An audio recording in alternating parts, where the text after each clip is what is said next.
Hey everyone, and welcome back to the channel. Today we've got something really exciting. The RIGOL MHO98, the special edition flagship in RIGOL's brand new MHO900 series of high-resolution oscilloscopes. It promises some seriously impressive specs: 1 GHz analog bandwidth, 12-bit resolution and a full 4 analog channels plus 16 digital channels, MSO, right out of the box. It also supports real-time sampling up to 4 gigas samples per second, a huge memory depth of 500 million points and a blazing waveform capture rate of 1 million waveforms per second in its fast mode.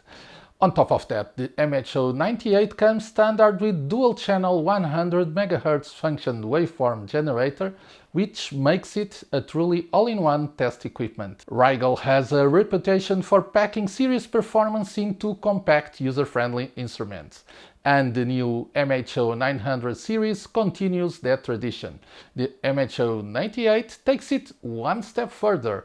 This limited edition comes fully unlocked, meaning every option and feature is included right out of the box.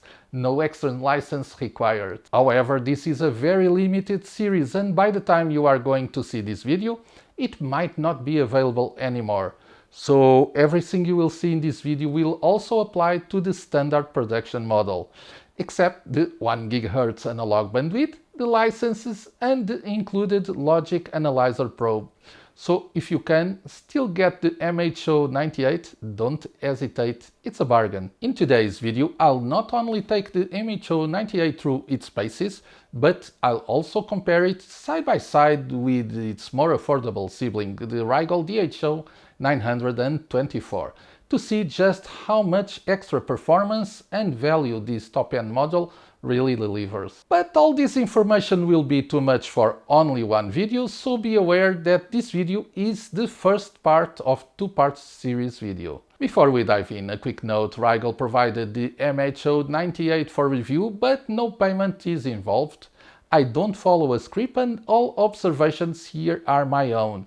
When this video goes live on YouTube, RIGOL will see it at the same time you do when it's published. Thank you, RIGOL, for sending it, and thank you, my viewers, the real sponsors of this channel.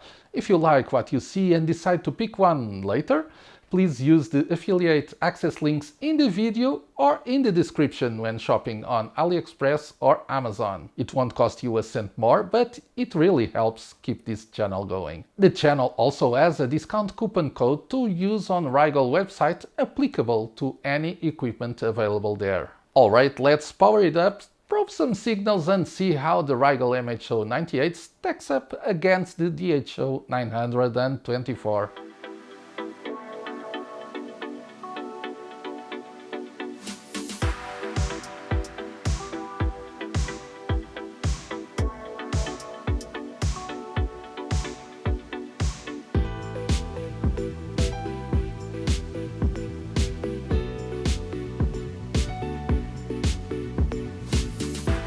Allow me this small break to send kudos to this video sponsor, PCBWay. Being a leader in PCB fabrication, it is able to manufacture with very low price and in record time the PCBs for your project. Don't believe me? Just take a look. You get 10 PCBs double-sided for $5. It's hard to beat this.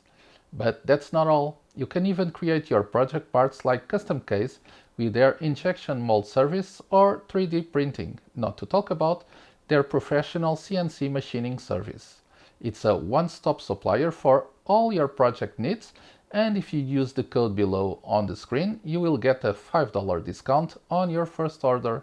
Okay, so let's start with the unboxing. Today we have a big box. Let's see what comes inside. Okay, what is delivered? Give me a second.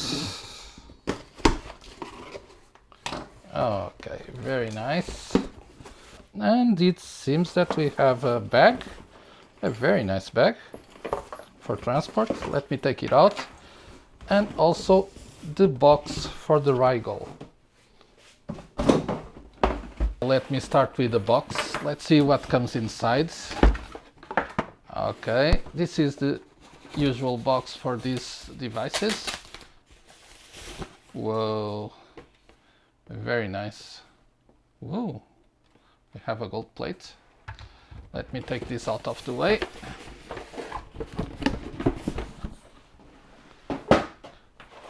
And we have a bag. What do we have inside this bag? Well, nothing here. But whoa, this is full of equipment. Okay, this is from the bag itself, so it's not to take out. The bag is for transporting the oscilloscope. A very nice bag, well padded, with a nice shoulder strip. Yeah, very nice, very cool, very fashion. Okay, let's see in terms of accessories what we have in here. Okay, let's see what they sent.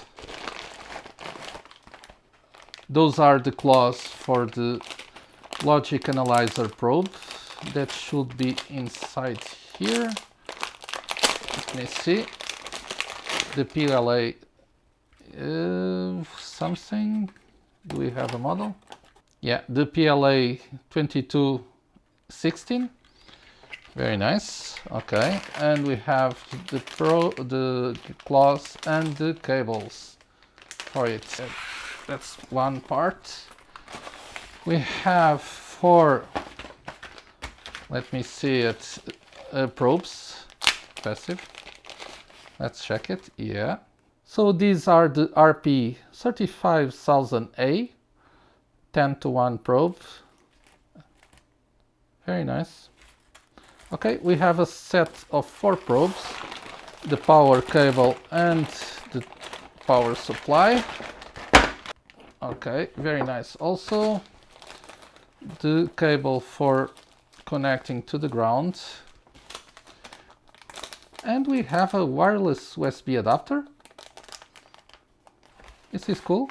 We can connect a wireless mouse or keyboard to it. And finally, what is this? Let me check. Oh, I think this is another probe. So I misunderstood one of the package. This package should be a USB cable, I think. Yeah, USB Type A to Type B to connect to the device. Okay, in terms of what is delivered, that's it. Let's move on to the first impressions. For first impressions, I can tell you that it is exactly the same form factor that we have there in the 900, the MHO924, and the measurements are exactly the same. I don't know if you have that idea on the screen, but the case is exactly the same. We have only one difference in this oscilloscope, that is the generator button, that mine does not have that option. But other than that, it is exactly the same. But I will do a chapter only on difference between both of them. So right now, just highlighting what is really different in this device is, for example, the gold connectors that you have in here. They are golded, and also this oscilloscope has a vibe of the 80s. A lot of, if you are from that time and you remember the websites with all the warning signs, yellow warning signs and bars, like construction bars and stuff like that, this decoration seems a bit like that. It brings me a lot of the 80s vibe, the finishing here with this silver edge, this, yeah, in the corner. And I don't know if I already mentioned, but this is metal, this front is metal, unlike the MHO924 that is plastic.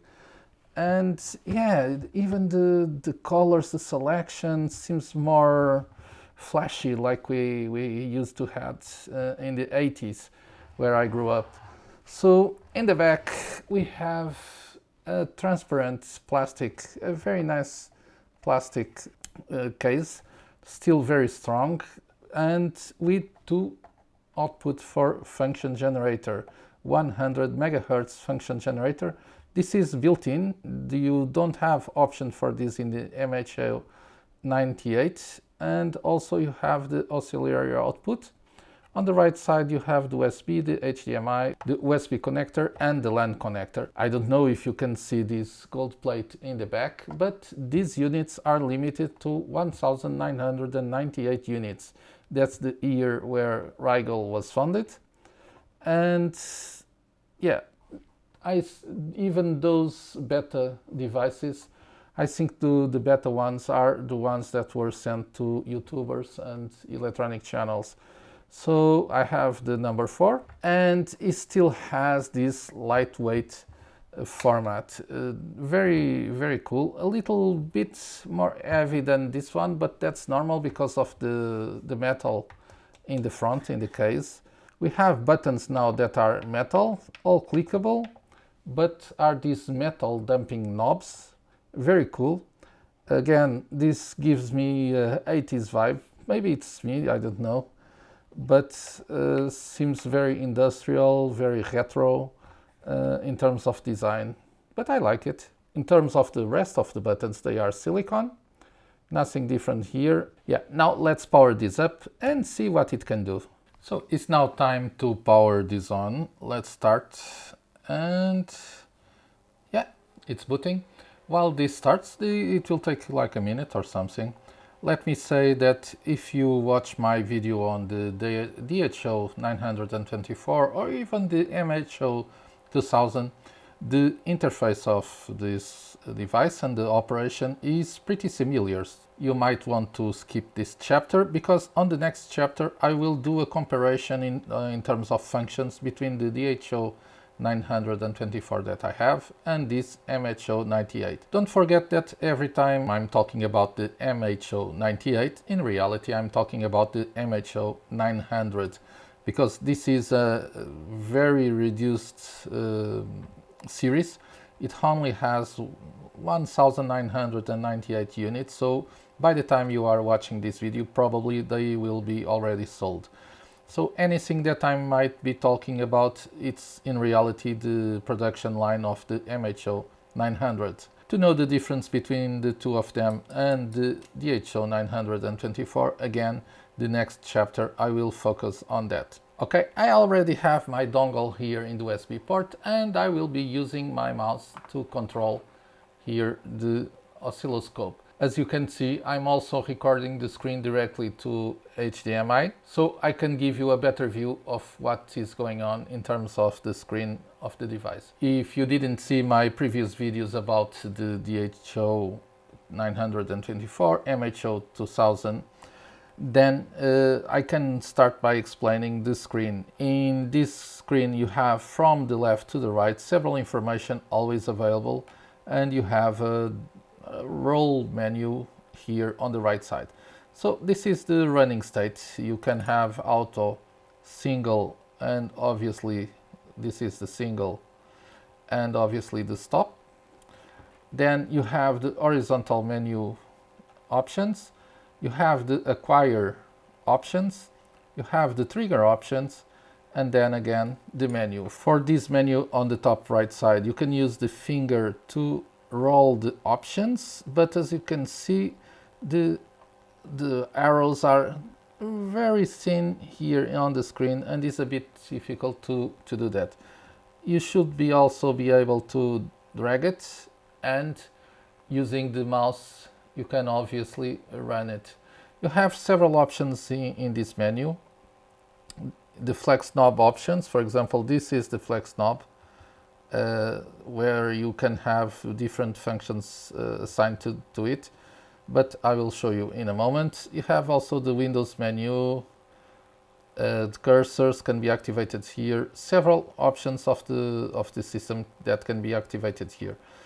In this top menu you can click it and then it will open the horizontal menu, in this case, where you have the acquisition on the top, the memory depth, the roll mode on or off, the expand to center, the scale, okay, of the signal, and if the zoom is on or off.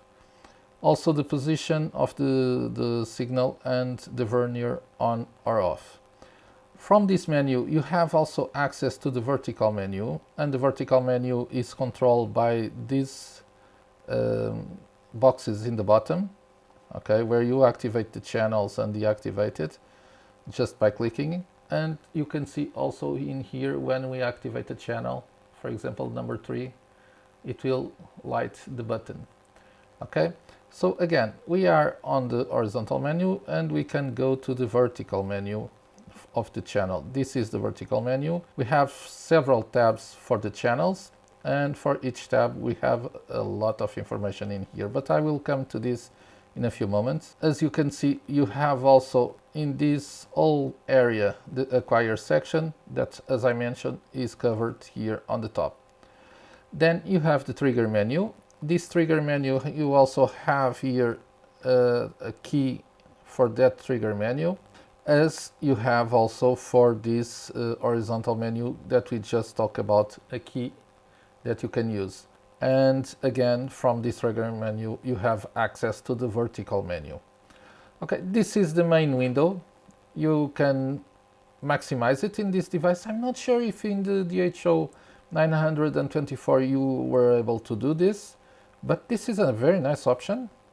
Okay, you are able to maximize the window, but you can also control the window using this hamburger menu on the right side, where you have the type of display. Right now you have only vector, and the persistence time that you can have it. So if you want to show the signal with persistence, here is where you change it. Also the wave intensity, the grid, if you don't want a grid or if you want full, the brightness of the screen, the window transparency, the cursor brightness. Also, if you want to show the scale or not, obviously the scale is very useful.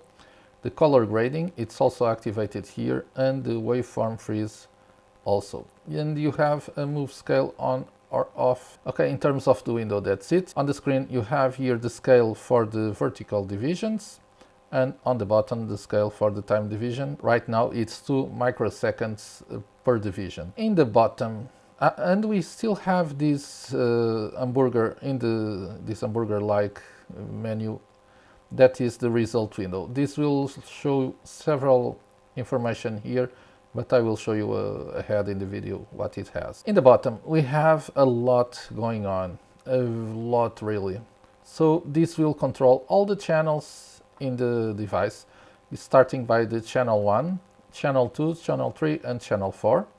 You have also the logic analyzer channels, and the logic analyzer will use the probe that will be controlled there. If we connect the probe, oops, not this side. If we connect the probe, let's see, that will light up. As you can see, it says probe connected, and then it will light up. But I will have a chapter only for the probe and the logic analyzer ahead in the video. And you have also in here this G, the signal generator, function generator output, and also the channel output of the MET channels. And in this area, let me take the cursor there, you are able to access the setup. And on the logo of RIGOL you have a menu just like Windows, where you have all the options available to you. Let's go now to the vertical menu before going to the setup. The vertical menu is very interesting. Well, to continue to showing this, I will do a quick stop to connect here from the function generator to cables. Let's go so I can show you signals. Let's activate here the channel 1 for the function generator. We will go with the 1 kilohertz sine wave, where is selected, sine wave, okay. And for channel 2, also 1 kilohertz sine wave. Let's do it auto. So we have signals already in the screen that will help while explaining what is going on. Going back again to the vertical menu, now we have here the display on or off for the signal. Obviously it's on or off. If we are using the 50 ohms or 1 mega ohm impedance, and if the vernier is on or off. We have also the scale for this and the offset of the signal. One thing that I should mention is that you are able to move the lines just with the mouse like this, okay? You can move the lines in the screen. Going back again to the menu, when you move the lines, the offset will also change because you can do it manually here. We have also the probe configuration. It can be 1 times, obviously, and you have a lot of times and selections to do it. And you can even do yourself what is the compensation of the probe by inserting yourself the values. Also, in the screen, you have the units for the signal. Right now, we are using volts, okay? But we can use watts, amps, and also units. So this is very flexible in that term. The coupling also can be DC, AC, and ground.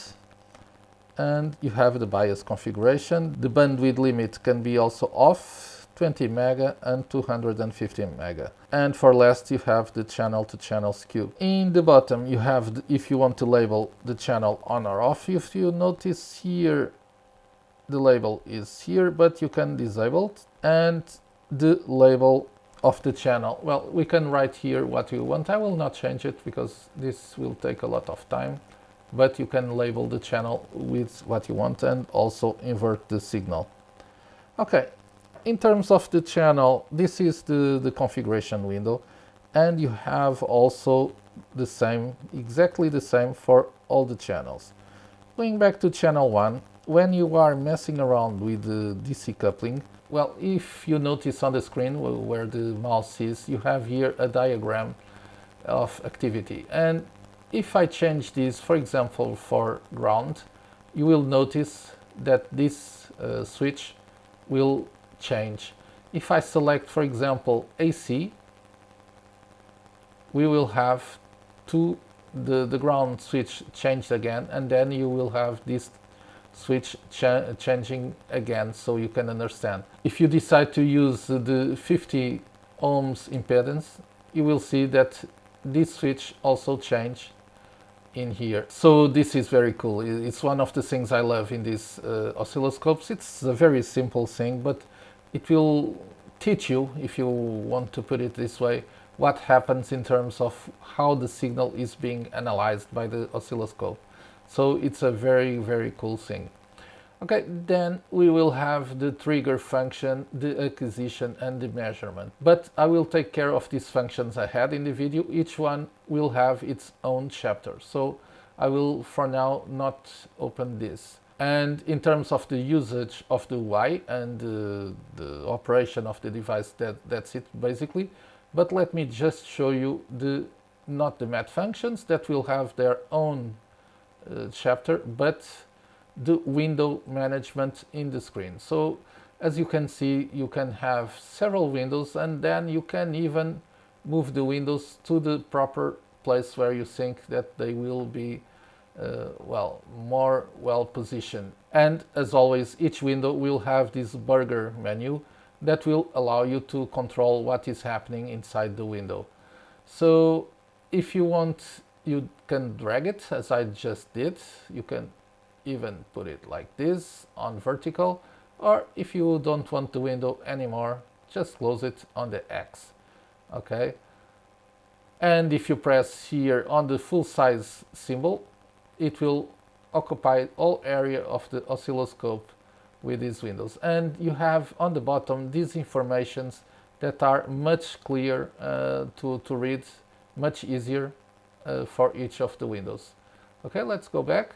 And in terms of the UI, that's it. Let me close these windows. It's only missing the setup. Regarding the setup, well, not setup, configuration menu, we have a menu that is basically identical to other menus on this UI, this recent UI from RIGOL. So the first option is the network configuration, the I/O, where you have all the network configuration. Right now I don't have Ethernet cable connected, so we are with the network status disconnected. Also, we have the MAC address and the Visa address. We can configure the DHCP, the auto IP or a static IP. You have the configuration here below. And we are even able to configure the MDNS in here. We can activate it or not with a host name configurable also in this size. On the setup menu, you have a lot of options in terms of operation. You can select a different language. I will leave the English for now. And the second option is the screen brightness. I will lower a bit the screen brightness to 65%, something like that. So it will look better on the camera. Yeah, now we can see the colors.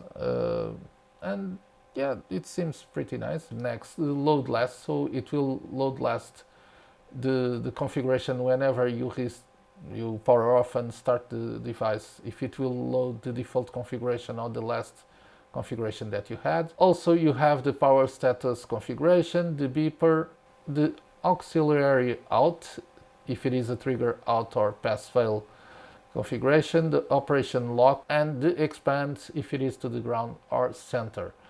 You have also the vernier zoom configuration and the display time. Well, I prefer not having on the screen. Okay, so in the about, you have the serial number of this device, the firmware, the hardware, and the build also. So this is pretty recent. So in terms of the builds, we are in October. This has a little over 1 month, and also the Android version still on the 7. The launcher and the web control version also in here. Okay. You have also the open source acknowledgement. It will open a window with the licenses. Here we go. Okay. Of the things that were used and they are open source. Let's go again to this menu, and we were in the about. Now the auto config, the peak-to-peak, live channel, overlay, and keep coupling. Okay. The self-calibration. Well, the self-calibration will open a menu that will start calibrating the probes, but for that we have to disconnect the signal that is being generated. I will not do this right now. And you have also the options. One of the things that distinguish the MHO98 from the MHO900 series is that all options are activated by default. You don't have to buy anything, everything is included. So this is what I have here. Everything is activated.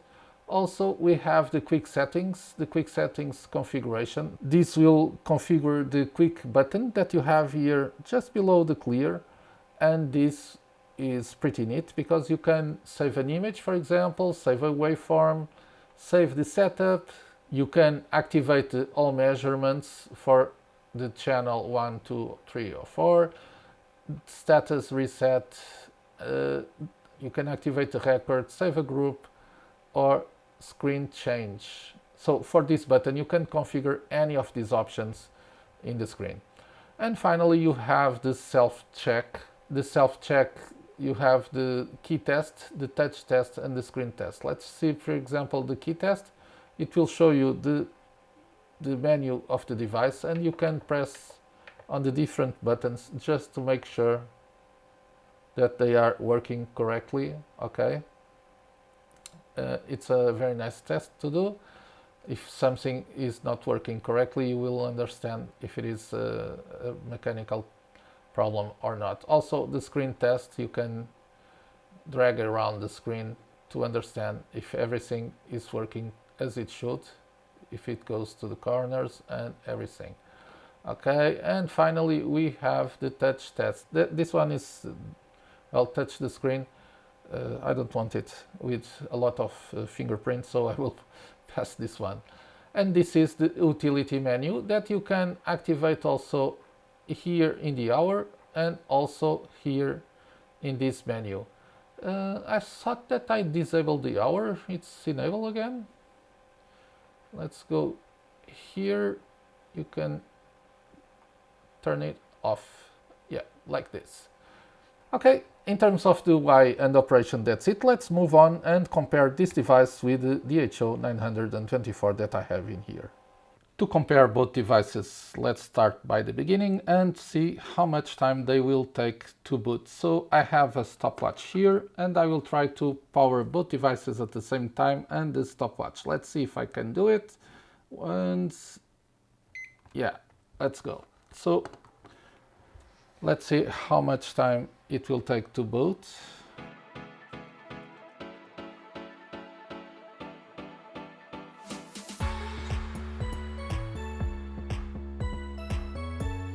So the DHO924 took about 50 seconds to boot, and the DHO98 is still going 58 seconds. Okay, very nice.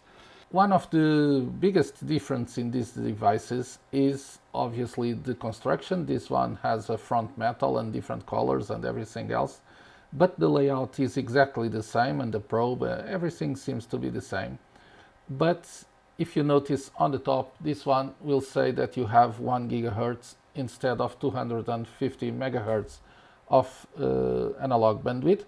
That's a lot. And for me, very important also is the sampling rate. In this device, you have 4 gigasamples per second. So each channel will have 1 gigasample per second of sampling rate, while in this device you have 1.25 gigasamples per second for all 4 channels. You can have it fully on one channel.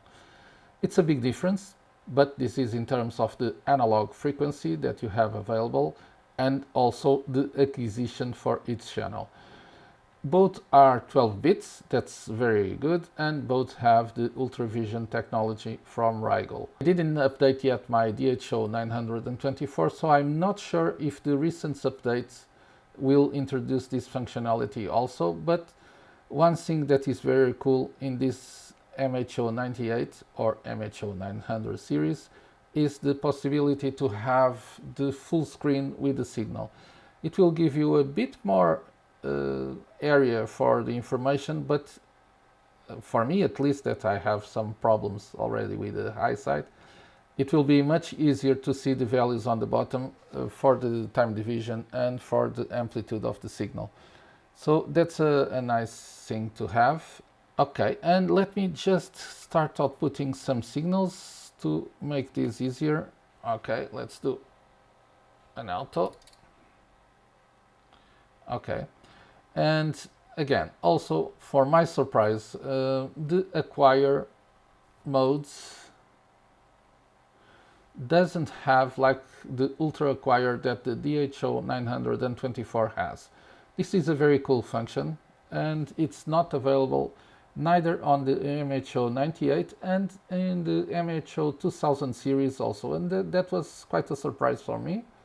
Those are higher range lines, and it was expected to have the ultra acquire in there. Another thing to consider, and my oscilloscope, the DHO924, doesn't have the signal generator built in, so it will not have the blood plot option like this one has. But on the version 924S, the same oscilloscope but with the signal generator or function generator, you will have one channel signal generator. This MHO98 always comes with 2 channels for the signal generator on the back that can output an analog signal up to 100 megahertz. In the MHO900 you still have the signal generator with 2 outputs, but they can output or 50 megahertz or 100 megahertz depending on your license. So the difference for this device is that everything comes to the maximum, and to illustrate that, let me show you here on the options. Everything is activated, and the MHO900, that is a normal series device, the standard device, will need license for all of this. So this is also a difference between these production line devices and this special edition. Also, in terms of UI, we have a small rearrangement here on the top. So they removed the RIGOL logo like you have here on the DHO924, and use that space also to make this menu a little bit more accessible, because it is really small. In here we almost don't have any space to see the options. The trigger information is now a bit smaller on this series, and they removed this box of information from the deep memory navigation that will show you the difference while navigating the memory. On the MHO98 or the 900 series, that information will appear here below the time division information. So when you move, you can see that we have it here. It's okay, it's not such an important information to have so much highlight on the top of the oscilloscope. So it was a good decision overall, in my opinion. And in terms of interface, that's it, more or less. There is only a small difference here in the layout of the keypad, where you have this default key lowered. This one is at the same level of the other keys on the MHO924, and I'm talking about this key, the default.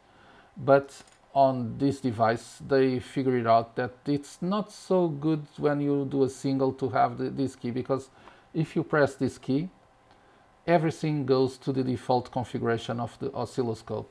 So when you are pressing single or anything else over here, if you by mistake press also the default, or even when pressing auto, this will be all cleared. The auto key also is a bit lower, so it's on a different level. It's not on the same level of the other keys, it's lower. This one I cannot understand why, but yeah, that's a design decision that they took. One thing that is missing in this device that existed on the MHO2000, and I know that's a higher range series, so it's to be expected to have more functions, but I was really expecting this device to have the ripple analysis that is available on the MHO2000. It's a pity it doesn't have. If it did, I will sell my device and buy one of these. But that's a really important function to have on the oscilloscope, and it is really neat that you have it on the MHO2000. Okay, in terms of differences between the both series, that's it. So let's move on. Let's talk a bit about the triggering. And to enable the trigger menu on the system, you have this vertical menu access, and you have here a button that will allow you to access the trigger menu. But not only. If you come here to the keypad, you have this zone for the trigger options that you can activate the menu also from here. Now, regarding the trigger menu, the main function obviously is the trigger type. You have a lot of types like edge, pulse, slope, and so on. Really a lot of options to trigger. I will test some of them, not all obviously, but one or two just to illustrate how this works. And also you can have the sweep auto, normal, or single. You can choose the source of the trigger here in the menu, and you can also select the slope. We have rising, falling, and either. If you notice here on the keypad, you have also a slope button and a small graphic here with light. Let's see if you can notice. When I press this, it will change. And now we have both. Okay, let me connect to channel to the signal generator so we can have a signal to test. Okay, auto. Yeah, that's it. So let's see if we change the slope to falling or to either. As you can see on the screen, it will show you different options. Okay, moving on. You can also define the trigger level. That can be adjusted with this knob on the keypad, or you can use this arrow, this orange arrow, to move the trigger level also with the mouse. Okay, you have the ability of do this.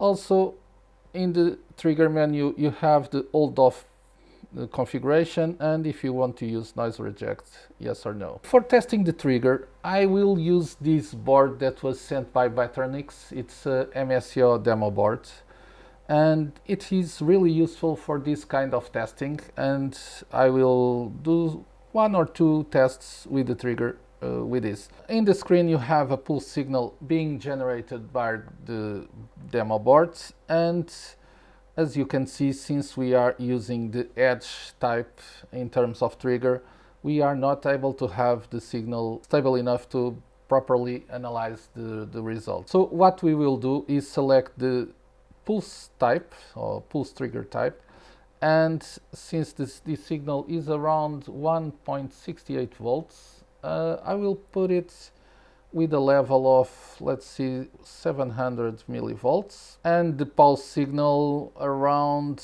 let me see, 750 microseconds. And as you can see, we have already a steady signal in the screen. Very nice. It's easy to now see every detail of the signal, and with the pulse trigger it will be very easy to see this. Let's see another example. So now, to demonstrate the interval or duration trigger, let me show you on the screen. You have a square wave, and you are probably noticing some glitches in this square wave, and that is on purpose to test this trigger.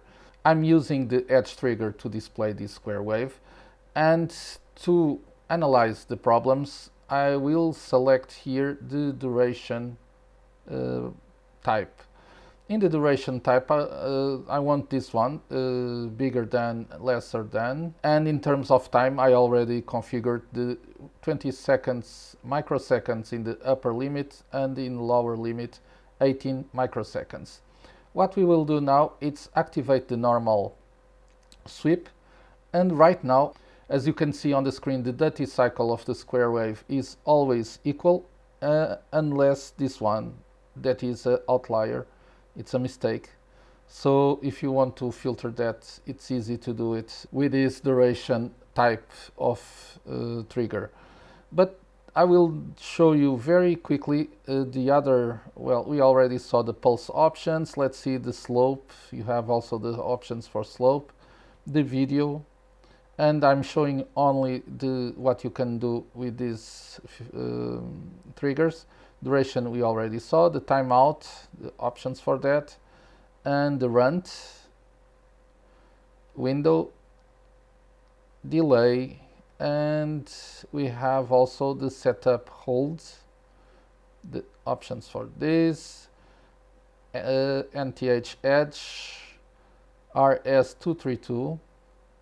You have here the baud rate and everything to configure, I2C, and SPI, CAN, FlexRay, Lean, and I2S, and finally 1553B.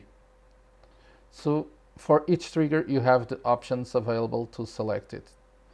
Okay, in terms of trigger, that's it. Let's move on. To talk a bit about acquisition, we need to come here to the horizontal menu where we were previously, but to talk more on these options of the acquisition. You have the normal mode that we have right now with this square wave full of noise in the screen. We have the average mode, the peak mode, and the high res mode.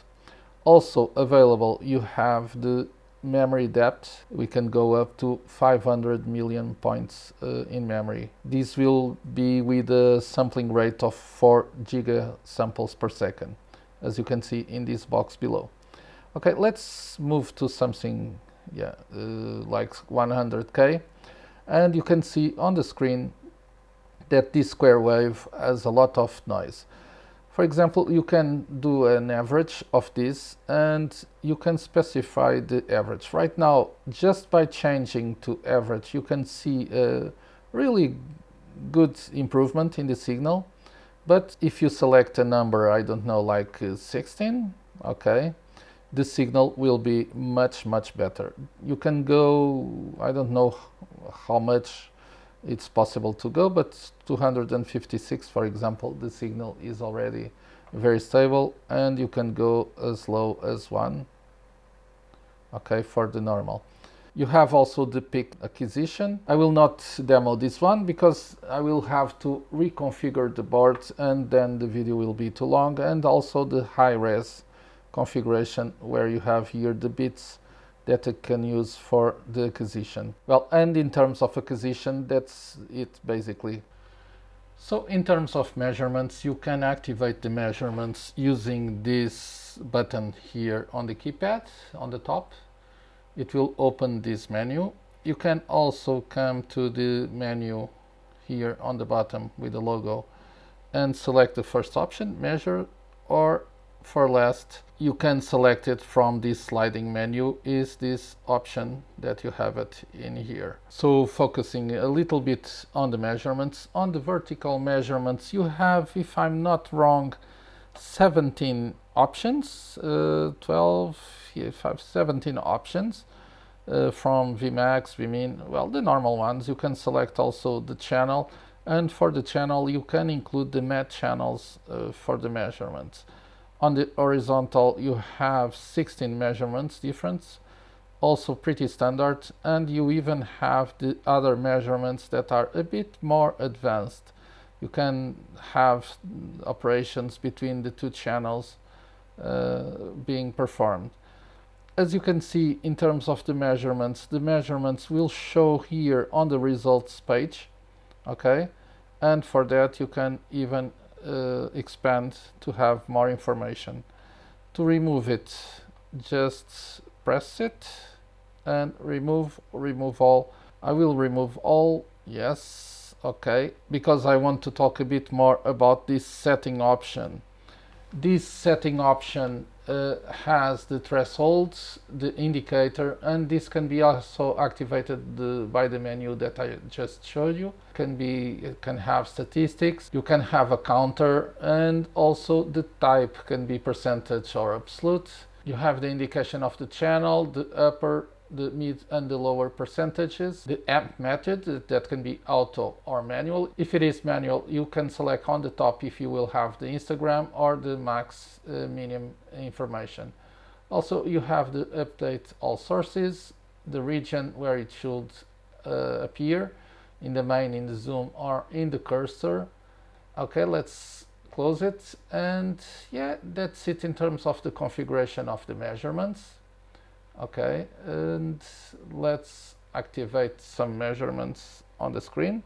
I want to have the VPP and VRMS, ACRMS, and yeah, from the vertical menu, I think that's it. Yep. And let's go to the horizontal menu. I am on channel 2 for the measurements. Let me change for channel 1. Okay, and I have to select again everything from the channel 1. So I want VPP, VRMS, and yeah, from the vertical, that's it. Now from the horizontal, I want frequency, rise time, fall time. I think for now that's it. I don't want channel 2, so let me close channel 2. And yeah, we have all the information here on the results sidebar. And as I talked previously, for mistake I activated some information from channel 2 that I don't want. You can just press on this, it will open a menu, and you can remove just the ones you want. Okay, and this one. So then you can have the statistics just pressing the window. Also, to close, you have this arrow up. Okay, for each of the options, if you press it down, you will have the statistics for it. When you are analyzing each of the values, you might see on the screen these cursors that appear automatically here to show you how the measurements are being made. Okay. So that's a pretty cool function also that I believe that my MHO924 didn't have. Okay, pretty neat, but time to move on. I already mentioned in the previous chapter about the measurements that you can have the histogram, but I decided to make everything here related with the histogram in this chapter. So, but if you go to measure and add, for example, the VPP measurement, okay, and just the frequency on the horizontal, you will have this information. If you come here to the settings window, as I've just shown, you can activate the histogram, okay? And basically the histogram will show you the hits of the signal when reaching the VPP desired. So on the right side you have here the amount of hits that are registered, and as I just mentioned, this is for the VPP, but if you want to see the histogram for frequency, you just come here to the results window and press frequency. And now let me take the results window out of the way. The hits are for the frequency. And this is how you use the histogram in the measurements, but I will take this out.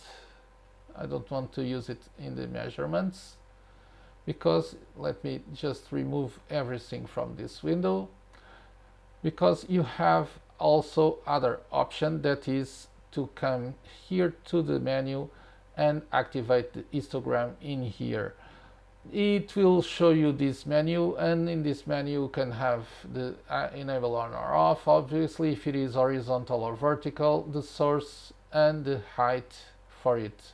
So right now it's 2 divisions, and for this one you have like a rectangle in the screen that you can set up the left limit, right limit, top limit and bottom limit. So let's activate this so I can show you better what I'm talking about. You can also save to the disk the results of the histogram, but I will not do that now. And we have this rectangle that you can, with a mouse pad, adapt to the signal that you have. You can move it up and down, okay? And below you can see the results of the histogram. If you do it a bit like this, you can see the hits on the screen of the signal that you are analyzing. This histogram you have at the same time also here on the right side the result, the amount of hits that you have, and this is pretty cool because you can adapt to your needs very easily using a mouse. You can do it also with the finger on the screen, but it's not so intuitive. I recommend really to have a cheap mouse just to connect to the oscilloscope and do these operations. It is really helpful. Okay, in terms of the histogram, that's it. I hope that you like this function also. Let me move on. Regarding cursors, you can activate it from the menu here on the top, this sliding menu again, and you have also a button for it just below measurements on the keypad. Again, you have also cursors in the third option here on this menu that you can select, and we go like this. And when you activate the cursors, they immediately appear on the screen, the X and Y cursors, and you can manually move the cursors around. For example, this will go here. Just use the mouse to move the cursors. If you don't have a mouse connected, you can also move it using your finger on the touch screen. Okay, let's do like this, and let me take this one. No, not this one. Wait.